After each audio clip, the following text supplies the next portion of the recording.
The Catholic Mass is a continuation of this deep biblical instinct that we need liturgy, ritual, to keep ourselves on line.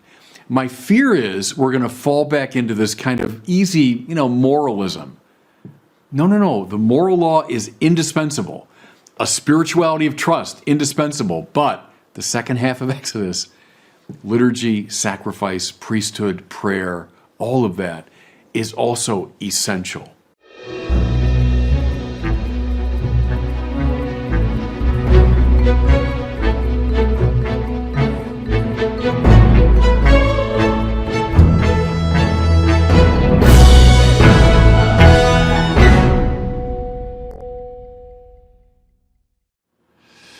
Well, recently, in connection with an academic project I'm working on, I've been reading a lot of the book of Exodus and commentaries thereupon. Exodus, I think you could say, is the story of how God is shaping Israel as his special people. I've said many times before, God chooses Israel not for its own sake, but for the sake of the world, that through Israel the world might be drawn to God. And I think the formation takes place in three basic stages in Exodus.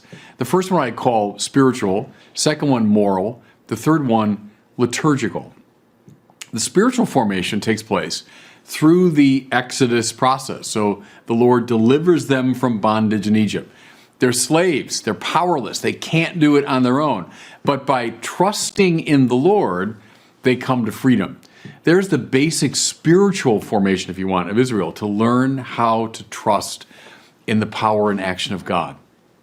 The second type of formation is probably the one that we're most familiar with in the book of Exodus, namely moral formation. So think of the great law that comes on Mount Sinai, summed up in the Ten Commandments. God indeed tells Israel, here's how I want you to behave. But then there's a third level. I'd call it liturgical, and I'll say more about it as I go, but from chapters 25 through 40, and the book ends in chapter 40, we have almost a complete devotion to the liturgical and ritual formation of the people Israel. Now, here's what I think is kind of interesting. Most of us are rather Kantian when it comes to religion. And again, I've talked about this before. Immanuel Kant, the great 18th century philosopher, said religion basically comes down to ethics. So he thought everything in religion is meant to make us good and decent and ethically wholesome people. Our version of it, and you'll hear this a lot on the lips of people today, is, it doesn't really matter what you believe or how you worship, as long as you're a good and decent person, that's all that matters. Well, that's Kantianism. Now look, is the Bible interested in our moral formation? Yes, and Exodus is massively interested in it. Because if you want to be like the God of Israel, who is love and who is justice, well then you've got to become conformed to love and justice. Hence the very stringent moral formation. So far so Kantian. But see, what again is really interesting, that whole almost second half of the book of Exodus is devoted not to moral formation, but to liturgical and ritual formation. Can I give you just a couple of examples? But it covers almost that entire section of the book. But listen now, as they're describing how the Ark of the Covenant should be constructed. They shall make an ark of acacia wood. It shall be 2.5 cubits long, 1.5 cubits wide, 1.5 cubits high. You shall overlay it with pure gold. Inside and outside you shall overlay it. And mind you, this goes on for pages and pages. Here's a second one now about the ornament on top of the ark. You shall make 2 cherubim of gold. Make 1 cherub at one end, 1 cherub at the other. The cherubim shall spread out their wings above, overshadowing the mercy seat. And again, pages and pages of these descriptions. Fine descriptions of the furnishings within the tabernacle around the Ark of the Covenant. We're talking about a lampstand, a table for the so-called bread of presence, etc., etc. And then a lengthy section, so any priest is interested in this, description of the priesthood, what priests are to wear, what priests are to do, and so on. Here's a sampling. These are the vestments they shall make: a breastpiece, an ephod, a robe, a checkered tunic, a turban, and a sash. When they make these sacred vestments, they shall use gold, blue, purple, and crimson yarns and fine linen. Again, pages and pages of this fine description. Now, here's the interesting thing. There's no indication given in the book of Exodus that somehow these liturgical and sort of sacrificial and ritual prescriptions are somehow less important than the moral law. So we've heard the Ten Commandments, we've heard all of the moral requirements, and then we move right into these prescriptions. And in fact, if I might press it, turn from Exodus, you come immediately to the book of Leviticus, where you have 28 chapters dedicated to temple, priesthood, ritual, sacrifice, clean and unclean. I mean, if anything, the biblical author seems more interested in the sort of ritual, liturgical side than the moral side. Okay, so what do we post-Kantians make of this? We who tend to think, well, religion's all about morality. Here's the first observation. God does not need any of this. So please don't fall into the trap of thinking that God has got some sort of psychological hang-up. God so needs to be praised and requires this kind of fussy devotion because of his personality problems. No. God has no needs. The God who made the whole universe from nothing can't possibly benefit from anything in the universe. It's not as though God is requiring all of this. If you doubt me, by the way, take a look at chapter 1 of the book of the prophet Isaiah and look at Psalm 50 sometime. Both give you a very clear sense of how God does not need any of the sacrifice and ritual and so on. But here's the point. We need it. What is all of this doing? And I mean everything from how the priest dresses to how he gestures, how he moves, what he does, sacrifices, what the Ark of the Covenant looks like. What does all of this do? It aligns Israel unto God. Sin basically comes down to a false form of worship. I make something other than God into the supreme value. All of these ritual and liturgical gestures and vesture are meant to align Israel unto God. If the moral law brings the will into line with God's will, all this liturgical law is meant to bring our minds and hearts and imaginations on line with the divine splendor. And see, all of that is of basic importance to the right ordering of the people Israel. Okay, now you're wondering, why is this bishop telling me all this? Well, because I think it does have a special relevance to our moment in relation to COVID. Now here's what I mean. For good reasons, now mind you, I'm not questioning this for a minute. For good reasons, we've had to, close the churches, and now people are allowed back, but in restricted ways. But there's been a distanciation of a lot of people from the formal worship of the church, from the Mass, from the Eucharist. Again, understandable. But here's my concern. The Catholics might revert to this kind of default Kantian position. What I mean is, hey, look, I've got a basically good relationship with God. I'm a decent person. I've been away from ritual and Mass and sacrifice and liturgy for all these months. Who cares? Why does it matter? If I'm a decent person, a spiritually alert person, why does it matter? Well, read the second half of the book of Exodus. Mind you, too, I speak now as a Catholic, and maybe especially to Catholics. Altar, sacrifice, temple, vestment, priesthood, incense. Well, all that you find in the book of Exodus and the book of Leviticus, you find in the Catholic Mass. That's a hyper-biblical grounding. And not just Old Testament. Go to the book of Revelation. What do you find? As the seer looks into the heavenly court, this great liturgy going on, which involves priests and vestments and altar and sacrifice and incense and candles, etc.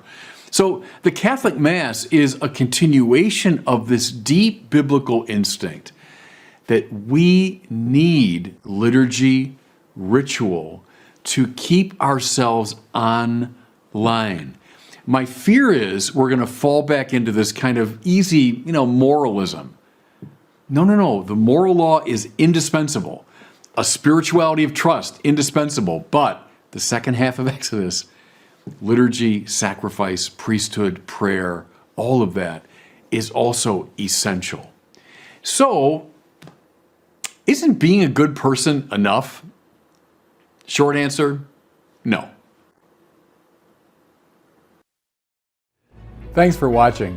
If you enjoyed that video, I encourage you to share it and be sure to subscribe to my YouTube channel.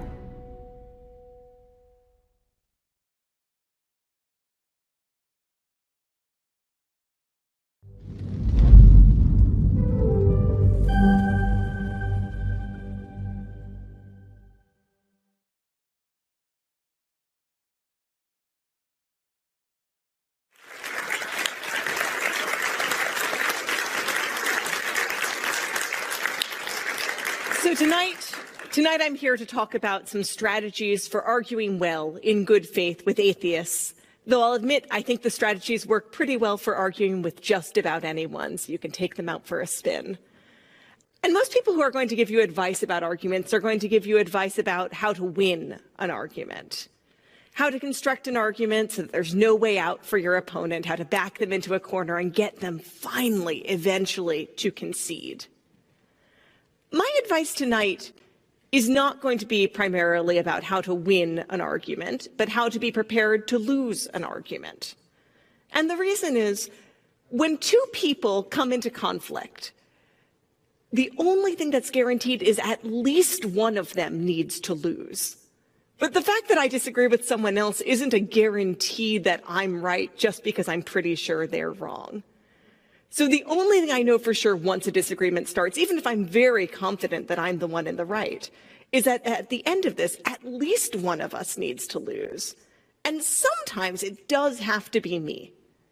I'm extremely fortunate that my friends helped me to learn how to lose an argument gracefully when I was in college and gave me the chance to listen to the prompting of the Holy Spirit and become Catholic. But without a tutoring in how to lose an argument, I don't know that I would have gotten there. And the moment you kind of launch yourself into a disagreement, you are your opponent's teacher in how to be prepared to lose. Or really, as Christians, how to be prepared to be docile to the truth. Because all of us have had moments of needing correction and needing to submit to that correction gratefully. And in an argument, what I want to do is give my opponent the chance to embrace that. Now, I really saw this modeled for me very strongly when I went to Yale University as an undergrad and joined a debating circle. And I joined specifically the one that had the weirdest, smartest, wrong people that I could find. Because if I were going to argue with people who were right, we'd all just sit around, congratulating each other. And I wanted to talk to people who were really smart, like seemed really respectable, and yet were Christian, which I found very confusing. So I thought helpfully I would go and explain to them why they shouldn't do that anymore. And then we could just continue being really smart, really interesting, really weird atheists. And instead, much to my surprise, here I am. And part of how that happened is that my debating group, wasn't exactly like, the debating groups you may have been in a competitive debate circuit where you take sides at random, argue in front of judges, score points, and it's really an exercise in rhetoric. How well can you construct an argument so that a judge can recognize that you've put one forward and your opponent didn't answer it? But we only debated things we thought were actually true. You stuck to the side you believed in. Because after all, it was kind of dangerous to stand there arguing for things you thought were false. What if you were really good at arguing them and then people believed them and then lived their lives that way? So that was always the stakes. There were no judges, no prizes. Like the stakes were the rest of the lives of everyone in the room. And it was always an open question. After tonight, how will you live your life differently? And the other thing that was great is that people really modeled that the expectation in this room was that, if you were smart, interesting, brought in good ideas to the table, at some point during your undergraduate career, you would change someone's mind. You would alter the course of their whole life. But the assumption was also probably that you would at some point find something that you, when entering college as an 18-year-old, were wrong about and would make that concession and change your life accordingly. Sometimes that might be on enormous, entire worldview altering things like me, who changed my mind about religion. Sometimes people made smaller concessions about how a hypothetical monarchy should be structured. So I won't say we were always debating for the highest stakes, but there was always an assumption that debate involved putting your ideas on the line and putting them at risk. Now, hopefully you guys here tonight are willing to do that, and folks on the live stream are, but your interlocutor may not. So here's kind of my strategy for inviting someone into a debate in which you're willing to really be vulnerable and be docile to the truth. And it starts with giving up any trick or tool of rhetoric that works no matter whether the ideas you're using to support it are true. That means something like kind of keeping up the pace of the argument so your opponent can't keep up, and when they run out of breath, you go, "Oh, so you're wrong, yes? It didn't have an answer for me. I think that means you're wrong and I win. All set?"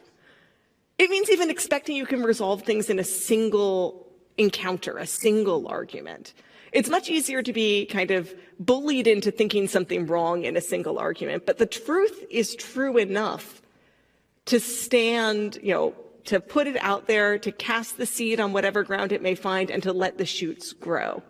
And in my case, there was one definitive argument near the end of my conversion that kind of turned the key, but it had been 4 years of arguments, a lot of books that were added to my bookshelf to get to the point where the soil was prepared for that argument.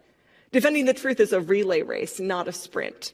And it's only people who don't believe that the truth will keep asserting itself that need to close off an argument in one go. Because if you don't get the concession now, you can't trust that the world is going to force the person to it.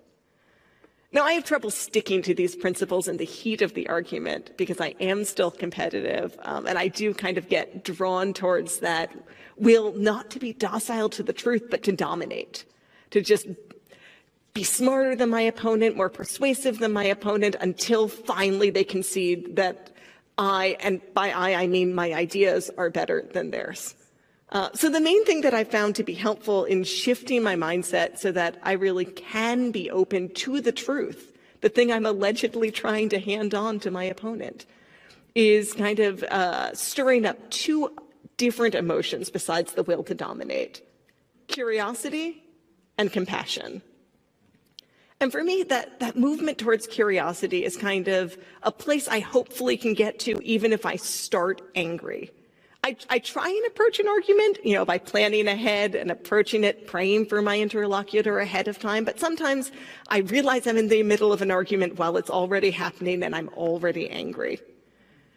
And there, I'm struggling. I do try and pray in that moment, but it's really hard for me to get all the way from, how can you be so wrong, to, this person is a beloved child of God seeking the truth. And so I don't do it in one jump. I just try and go from, how can you be so wrong, to, how can you be so wrong? How are you doing it? I respect you in other parts of your life, and yet you're so wrong about this.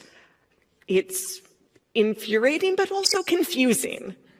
And for me, the biggest gift that gives me is that when I'm angry, all I want from my opponent is the concession. I want them to give up what they have. And I almost don't care about them. I just want that moment of, I'm sorry, Leah, you were right and I was wrong. I'm very embarrassed. But once I'm curious, that concession isn't enough. That sense of driving to annihilate them, which is not only sinful, is now no longer even the illusion of satisfying. Because I want to know something particular about this person. What are you thinking? How can you be so wrong? And I can't get it by bullying them.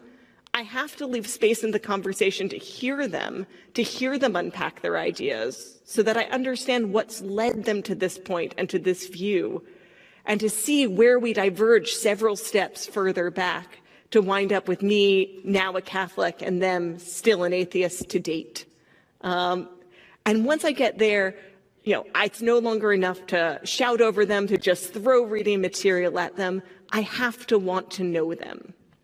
And if I can, I want to go one step further. Sometimes in the moment, I'm just like, Lord, if you just get me to curiosity, that would be enough. But if I can push a little further, I want to move from, how can you be so wrong, to, what are you in love with? Because St. Thomas Aquinas echoes Aristotle in saying no one does evil but for the sake of a perceived good. And whatever idea my interlocutor is defending, whatever has brought them to their particular philosophy, they're doing it because they're trying to be a good person and trying to be a truthful person. And so in order to be able to argue with them, to get that sense of how can you be so wrong, I have to look at what perceived good they're serving. And it might be a dumb perceived good. I think a number of my friends felt that way about me, once they got past, oh, so you're an atheist. I'm like, well, yes, I am an atheist, but obviously that doesn't tell you how to live your life. What I am is a Stoic deontologist. And I was about this height, I suppose, but younger looking. And it was a very strong claim to make. And then I tried to make everyone else Stoic deontologists too. And so, no one who's trying to answer the question of my atheism would ever get to the meat of the matter by just going, why don't you believe in God? Because it wasn't my disbelief in God that was organizing my whole life. It was my desire to know truth and do good. And my ways of going about it were classical, but a little bonkers sometimes. So it was kind of by coaxing out that desire I had for truth, for goodness, and ultimately also for beauty, that my friends were able to make the argument against my atheism, not just by attacking the philosophical supports for atheism, not just by attacking Stoic deontology, because that only got me as far as virtue ethics, though that helped, but by really saying, you've got the right idea here, Leah. You should want to know the truth. You do want to do good. We just disagree about how you should be doing it. And when you can get to that point with someone, that point of agreement, the view of them really loving what you love, loving, a perceived good that maybe is a true good, but they're serving it, in a way that isn't ideal. Loving something that is only a perceived good. And the more you look at their fire of their love for it, the more you realize you want that love directed towards a true good. You could never want that moment of, I'm so sorry, Leah, I was wrong and you were right. I promise not to have any more feelings about anything unless you give me permission. Because I would have quashed that love. At worst, my opponents are like Don Quixote, nobly sallying forth to claim a washing basin as a helmet. And when I see the ardor of their love, I can't wish to strike their helmets, their philosophy simply out of their hands and leave them empty. I say, you are a beautiful lover, and you have chosen a very strange object for your love.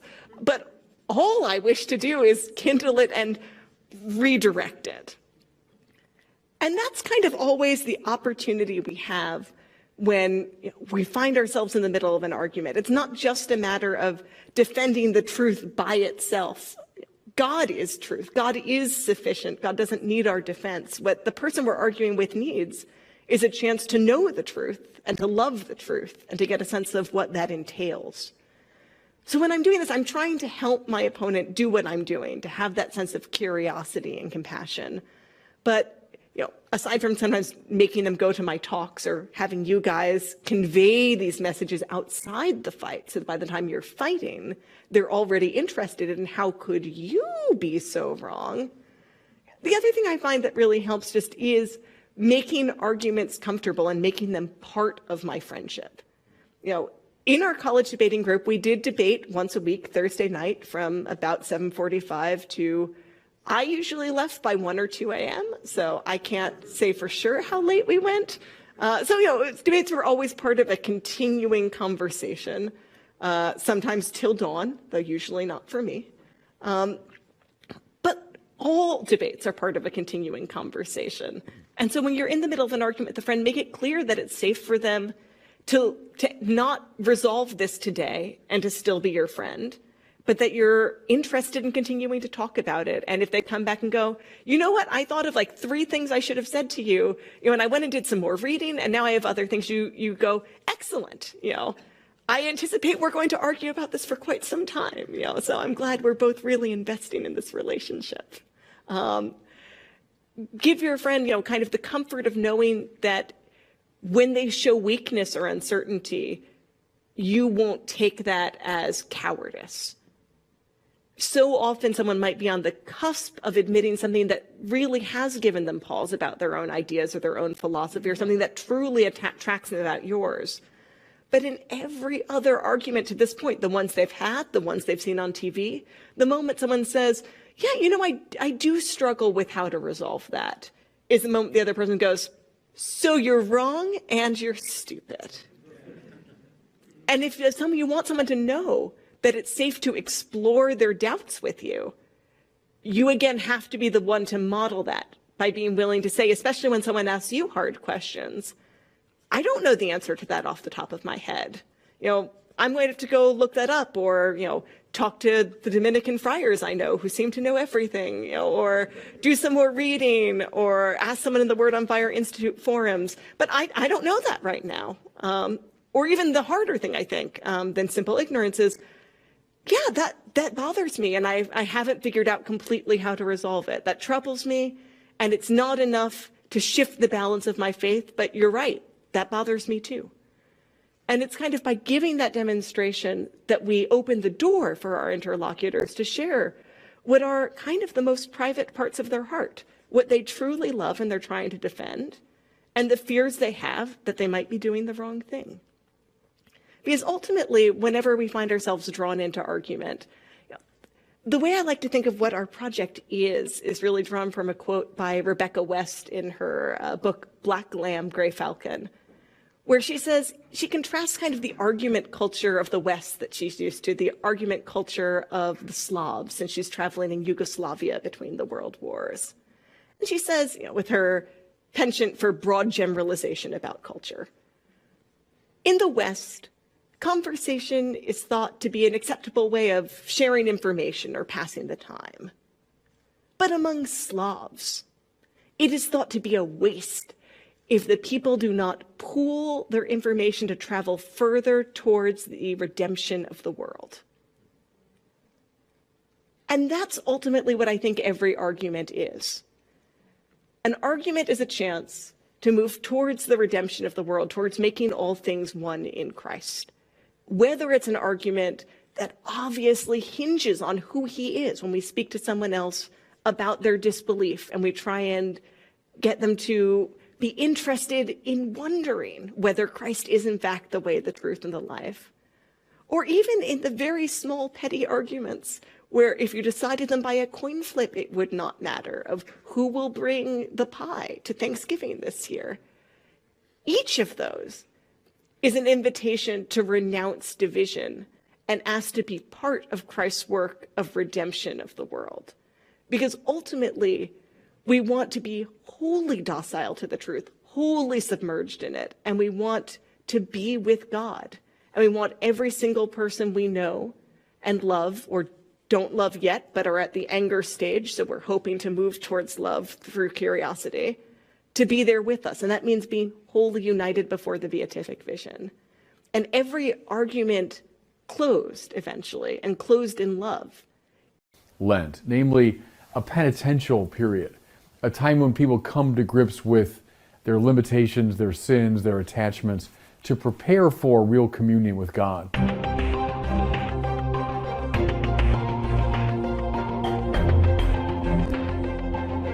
Welcome back to the Word on Fire show. I'm Brandon Vaught, the host, and I'm joined here in our new setup for the Word on Fire show by Bishop Robert Barron. Bishop Barron, good to see you. Hey Brandon, good to see you. Good to hear from you.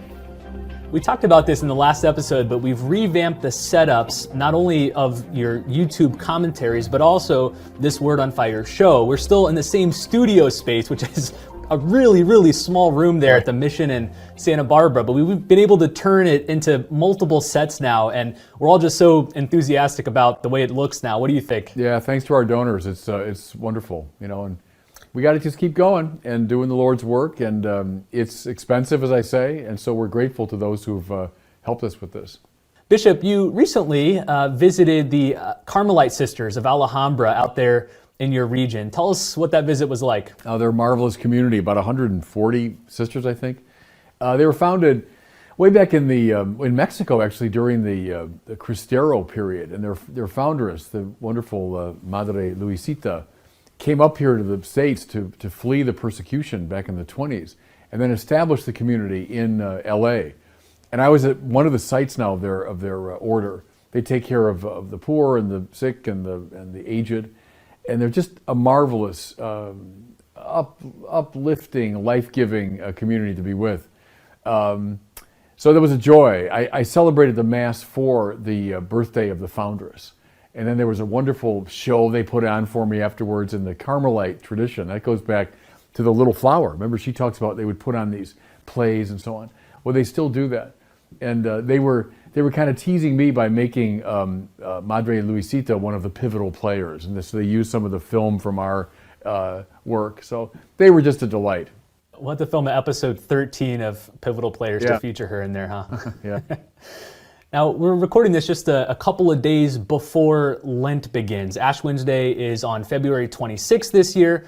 And so I thought we'd spend this whole episode discussing Lent, what it means, how we do it, what it's looked like throughout the ages. So first of all, I guess a basic question, what's the purpose of Lent, these 40 days before Easter? Why does the church give that to us? What's it supposed to be about? To prepare us for Easter. Brandon, it goes way back. In really all the great religious traditions, you find something like Lent, namely a penitential period, a time when people come to grips with their limitations, their sins, their attachments, to prepare for real communion with God. And that's the purpose of Lent, is to get us ready for Easter.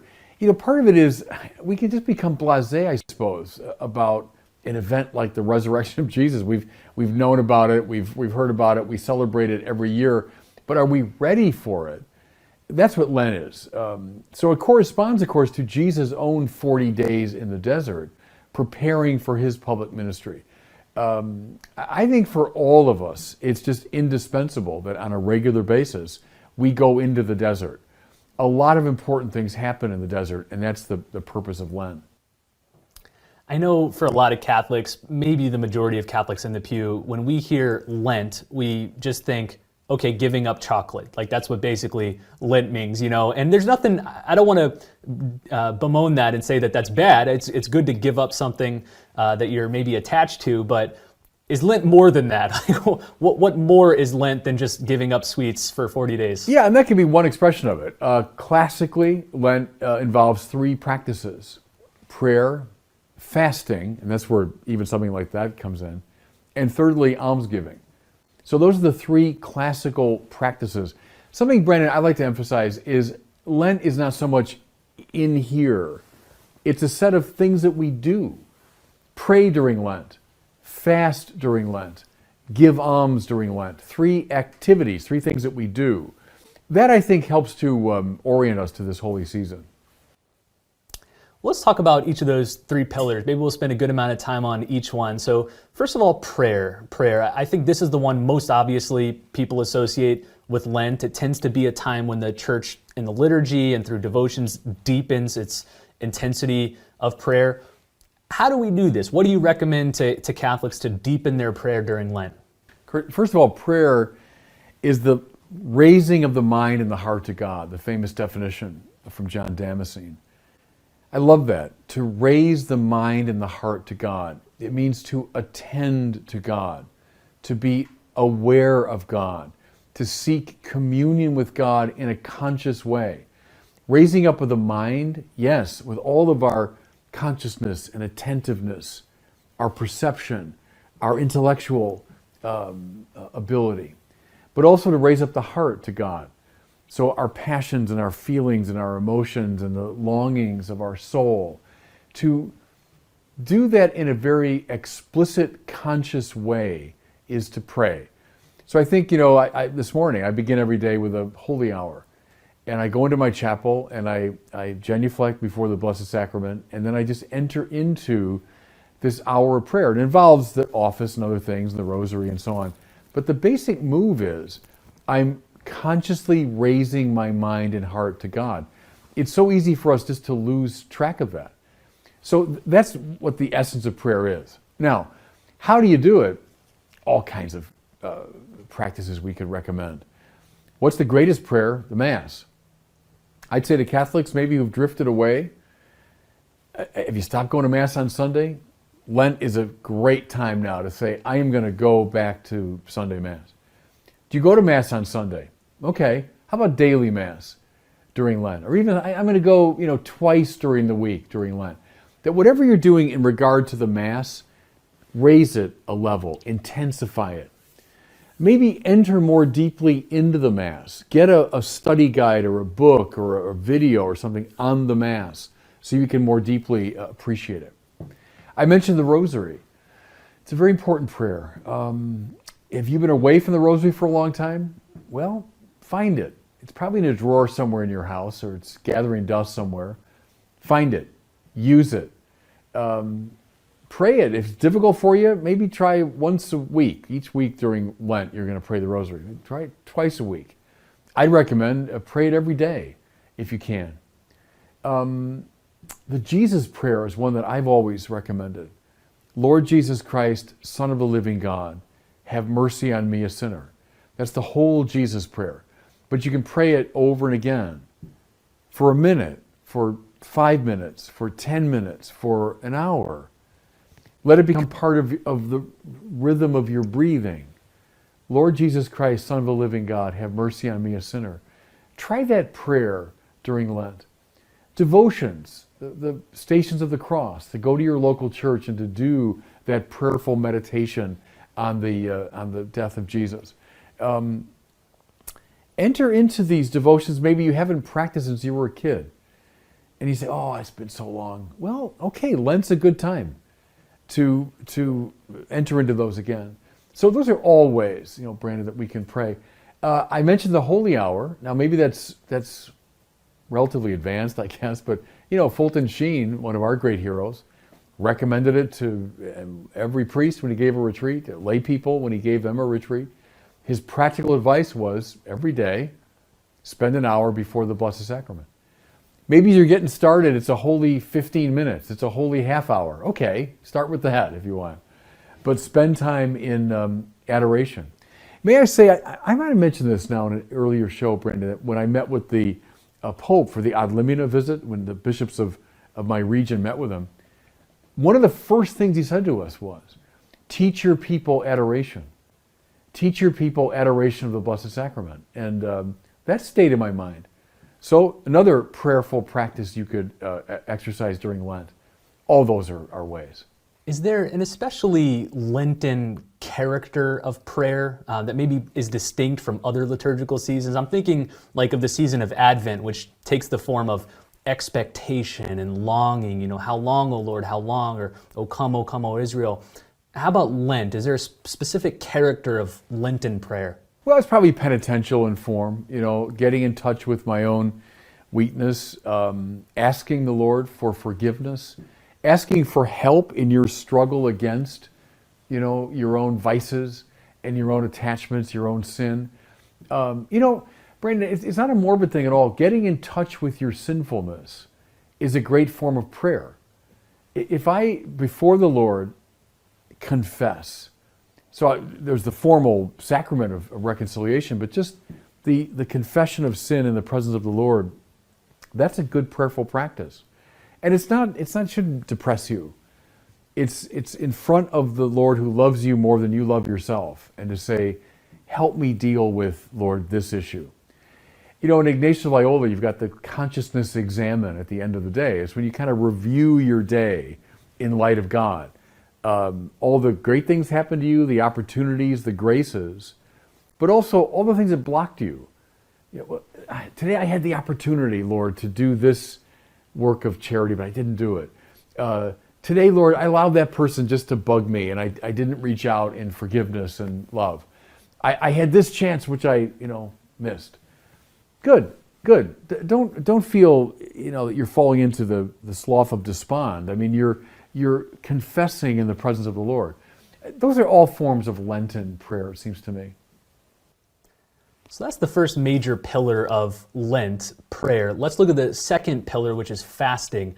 Now, Bishop, fasting has become all the rage in the world in general, in our general culture. You talk about intermittent fasting, people fasting for various health benefits, bodybuilding benefits, but from a religious perspective, from a spiritual perspective, why do we fast? What are the spiritual benefits of fasting? Well, attachment, detachment, right, is a great spiritual category. We tend to get attached to created things, and we make them godlike in our lives. They take on an exaggerated importance. When that happens, it's good sometimes to actively detach oneself from them so as to find what the soul really wants. See, the soul can be so caught up in secondary goods that it even begins to forget what it really wants. So if you're so sated all the time by seeking out sensual pleasure, you can forget, that your soul wants something much more than that. We're longing ultimately for God. Only in God is the soul at rest. So we all know that. Every sinner knows it, but I think our culture especially, that kind of awful, sickly feeling when you're sated by a lot of sensual pleasures, food or drink or sex, as Aquinas put it, but your soul is left arid. Your soul is left unsatisfied. Well, one of the practices is to fast, purposely to set aside some of these sensual pleasures, so as to allow the deeper hungers to emerge. Please, it has nothing to do with Puritanism or Platonism or dualism. It doesn't mean that we hate pleasure. That's a caricature. I mean, maybe some Christian expressions have fallen into that. But that's a caricature. Christians love the world because God made it good. We love food and drink and sensual pleasure. But they can become so dominant that we forget the deepest longing of the heart. And so we fast so as to allow that hunger to emerge. Something I've always loved from Thomas Merton, where he said, the sensual desires can be like little kids. I want it. A little kid that wants something right now. And even though look, that's not good for you. We're going to eat in an hour and you don't need an ice cream cone right now. But I want it. And if we allow our sensual desires to dominate us, it's like that. We start doing things that aren't good for us. So fasting is a wonderful way to rediscover the deepest longing of the heart. It's not a Platonism or a Puritanism. It's a spiritual cleansing, if you want, to allow the deepest hunger to express itself. Bishop, the minimum that the Church asks of Catholics during Lent in terms of fasting is to abstain from meat on all Fridays, and then on Ash Wednesday and Good Friday to fast. And at least in America, the way fasting is defined is one small meal with maybe a couple of snacks. You've worked with a lot of people in spiritual direction elsewhere. Is that minimum usually what you recommend to most people? Do you recommend they fast more than that? And how do you make that determination? Yeah, I've always said to people, look, at the very least, do what the Church asks. It's not that demanding. And I'll say this too, Brandon. Many years now of living through Lent, very often it's precisely the Friday abstinence that stays most in my mind or kind of bugs me the most, or you know what I mean? That I'm most aware that it's Lent. Because, and I think you and I have this in common, I don't like fish. And so for me, it's a real, I don't want to exaggerate, like it's some terrible suffering, but it does get my attention, let's put it that way, Friday and Lent, because I can't have meat and I can't have fish. And so it's like, what am I going to do? Well, that's all good. See, that's good because it brings it into my body, the fact of Lent. It brings it into my practical planning that I'm aware of Lent. So at the very least, follow what the Church recommends. There's some people, I know there are fish lovers that, oh, I love fish, so they have an extra helping, on Friday. It's kind of defeating the purpose, I've often encouraged people, is there a form of sensual pleasure that's too dominant in your life? Name that, and then try to get some control over it. So the church's recommendations about fasting, but maybe that you could push it a little bit further. Maybe it is skipping a meal, once a week. I know some people who do really, really serious fasting, like bread and water fasting on a Friday during Lent. Okay, as you say, we're doing it now for bodybuilding purposes and health purposes, so, why not for spiritual purpose too? There's something mysterious too, Brandon, isn't there? It goes right back to the Bible itself, and it comes up through the tradition, that something about fasting accomplishes certain spiritual ends. And I can't explain that exactly. But Jesus' famous line about, this type of demon only comes out through prayer and fasting. And I've talked to a number of really spiritually alert people that I've known, and they'll say that. They'll say, oh yeah, fasting. If you want to accomplish that, you've got to fast. Now, why that works, I don't entirely know. But there's a lot of spiritual power to it. Now, as you say, how about something like, for a lot of us today, I'll include myself, addiction to not video games, but like the video, the iPhone and video stuff and screens. How about a little fasting from screens? Now, I realize the irony, I'm saying this as I'm appearing on a screen, but you know what I mean, is we can get too caught up in that business. Fast a little bit, cut back on purpose, limit your time. Find something in your life that you think, I am giving this too much attention, and fast from it. All right, so we've looked at the first two pillars of Lent, prayer and fasting. Let's turn to the third and final one, which is almsgiving. What's the connection between almsgiving and the spiritual life? I think for a lot of people, the connection is obvious when it comes to prayer and fasting. Those seem to bear obvious spiritual fruit. But how does almsgiving help our souls? Oh gosh, in so many ways, huh? Because if the heart of the spiritual life is caritas, right? It's love, to will the good of the other. That's a very concrete way to will the good of the other. There are poor people around us all the time. Find a way during Lent to give to them, to give of yourself. And I like the fact that it has to do with money. It makes it really concrete, because we can get very sort of gassy and abstract about that. I'm giving of myself. Okay, but when it comes to money, I'm going to give alms. I'm going to give some material value to the poor. That cuts very close to the bone, doesn't it? It brings it home in a very vivid way. So I think it not just encourages, it is charity. It is the very heart of the spiritual life. See, prayer is meant to give rise to charity, ultimately. Fasting is meant to give rise to charity because it links me more deeply to God, who is caritas, who is love. So almsgiving, in some ways, that's what it's all about. It also, I think, really heightens our sense of solidarity within the mystical body, that we're connected to each other. We cannot say someone who's suffering, that's their problem. I'm not going to worry about it. It's not my problem. No, it's our problem. It's our problem. Certainly all we who are baptized, but Aquinas speaks even of, the virtual mystical body, that everyone in principle is meant to be part of the mystical body. And so anyone, anywhere who's suffering is brother and sister to me.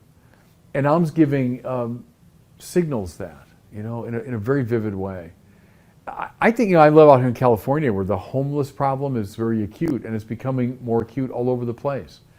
Are there poor people literally at our doorsteps now? Yeah, very often. Lent's a beautiful time, to do something to reach out to them. Yeah, maybe offer a few more examples. I think when it comes to almsgiving, a lot of people just have in mind maybe dropping an extra envelope in the collection plate when it passes on Sunday, maybe writing a check to a charity, but what are some ways we can give alms beyond just that? And those aren't bad. I mean, so even those things you mentioned kind of off the top of your head, those are good. But think of so many ways. Let's say you typically tip 15% at a restaurant, or 20%. How about in Lent up at 5%? It's as a form of almsgiving. Tip your waiter or waitress a little more than you usually do. How about during Lent? I realize this might get you on every mailing list in America, but you just make a resolution that any time during Lent, some solicitation for money comes from a charity, give something. You're not going to ask any questions. You're just going to say, okay, I abandon myself to God's providence, and God will send me places that need my help. Give something. Put a poor box in your house for Lent, especially like you've got all your kids, Brandon, people with big families. Whenever anyone leaves the house, they have to put something in the poor box. And it could be a little bit, could be a dime, it could be $1, whatever. But how about for those 40 days, every time you leave the house, you're going to put something in the poor box to remind you of those in the world who are in great need. One that I've recommended over the years, and I challenge myself because I'm not very good at following this, but when you're buying something during Lent, whether you're buying a car, you're buying a suit of clothes, you're buying a TV set, or you're buying groceries, find the item that you really want and could afford, but on purpose buy the next level down, the one that's less expensive, and give the difference to the poor. So let's say we'll give a grand example. I'm buying a car, and here's the car I want, and I could afford it. All right, on purpose, get the next one down, but give the difference to the poor. There's that TV set that I really want. I want that giant TV set, and I could afford that. Buy a smaller one. Give the difference to the poor. All kinds of ways, and be creative. One thing I recommend too, during Lent, make sure you've got loose dollar bills and all that in your pocket, so that when someone you see on the street is asking for money, maybe especially during Lent, you say, I'm not going to ask any questions. I'm not going to have any hesitation. I'm just going to give something. Just get an almsgiving mentality in mind all during those 40 days.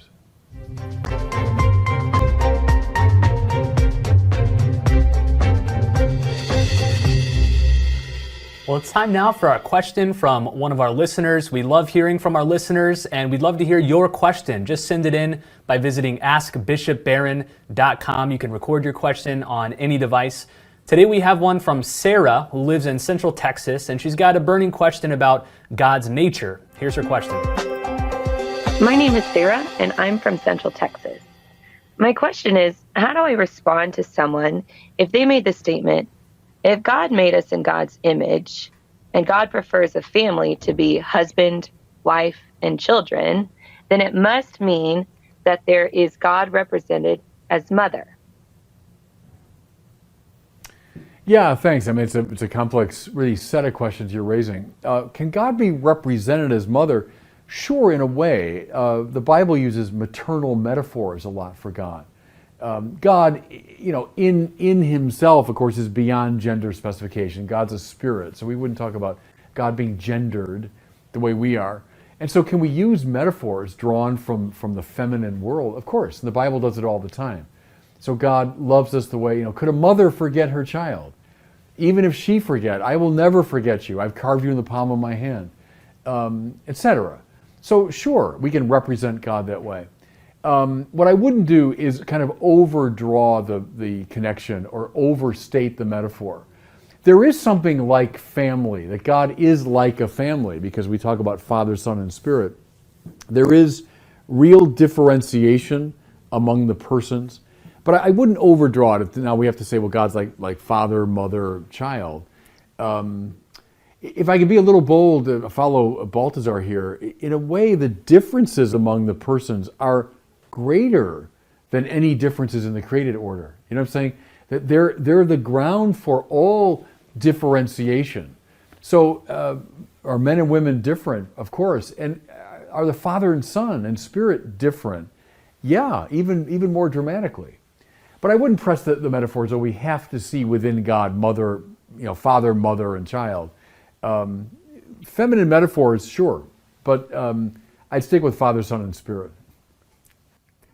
Well, thanks for that question, Sarah, and thanks to all of you for watching and listening to this episode of the Word on Fire Show. Again, if you haven't seen the new setup for the Word on Fire Show, be sure to go to wordonfireshow.com, click on this episode, view the video version, or you can find it on YouTube and Facebook.